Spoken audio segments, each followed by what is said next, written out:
Hi friends, welcome to our channel. నేను మీ Lakshmi Prasanna.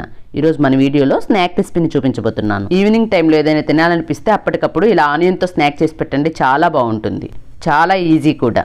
Friends, వీడియోలోకి వెళ్లే ముందు ఒక చిన్న రిక్వెస్ట్. మీరు కనుక మన ఛానల్ని ఫస్ట్ టైం చూస్తున్నట్లయితే మన ఛానల్ని సపోర్ట్ చేయండి, సబ్స్క్రైబ్ చేసుకోండి.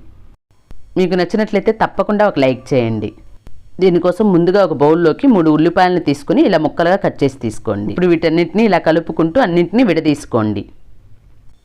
చూడండి, ఇలా అన్నీ విడదీసుకోండి.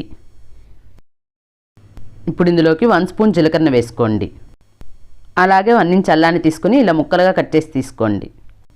ఇప్పుడు ఇందులోకి 2-3 పచ్చిమిర్చిని తీసుకుని ఇలా ముక్కలుగా కట్ చేసి వేసుకోండి. అలాగే కొద్దిగా కరివేపాకును తీసుకుని ఇలా సన్నగా కట్ చేసి వేసుకోండి. ఇప్పుడు ఇందులోకి 1/2 స్పూన్ కారాన్ని వేసుకోండి. ఇప్పుడు ఇవన్నీ కూడా ఆనియన్కు పట్టేటట్లు బాగా ప్రెస్ చేసుకుంటూ కలుపుకోండి. ఇప్పుడు ఇందులోకి రుచికి సరిపడా సాల్ట్ని కూడా వేసి బాగా ప్రెస్ చేస్తూ కలుపుకోండి. ఇలా బాగా ప్రెస్ చేస్తూ కలపడం వల్ల మనకి ఆనియన్ నుండి ఇలా వాటర్ బయటకు వస్తాయి. ఇప్పుడు ఇందులోకి బియ్యపిండిని వేసి కలుపుకుందాం. ముందుగా 1 కప్పు బియ్యపిండిని వేసుకొని కలుపుకోండి. వాటర్ని మాత్రం అస్సలు వేయనవసరం లేదు, మనకు ఆనియన్ నుండి వచ్చిన వాటర్ సరిపోతాయి. ఇలా 1 కప్పు పిండి వేసి కలుపుకున్న తర్వాత మరొక కప్పు పిండిని తీసుకొని కొద్దిగా వేసుకుంటూ చూసుకుంటూ కలుపుకోండి. నాకు ఇక్కడ 2 కప్పులు బియ్య పిండి పట్టింది. మీరు తీసుకునే ఆనియన్స్ని బట్టి మీకు పిండి అనేది ఎంత పడుతుందనేది చూసుకొని వేసుకొని కలుపుకోండి.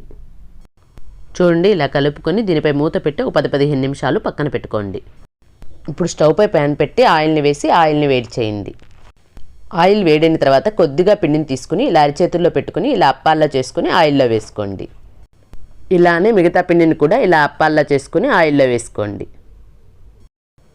మంటను మీడియం ఫ్లేమ్లో పెట్టి 2 వైపులా తిప్పుకుంటూ ఈవెన్గా కాల్చుకోండి. గోల్డెన్ బ్రౌన్ కలర్ వచ్చే వరకు కాల్చుకోండి. చూడండి, ఈ విధంగా కాల్చుకొని ఒక ప్లేట్లోకి ట్రాన్స్ఫర్ చేసుకోండి. అంతేనండి, మనకి ఆనియన్ స్నాక్ రెడీ అయిపోయింది.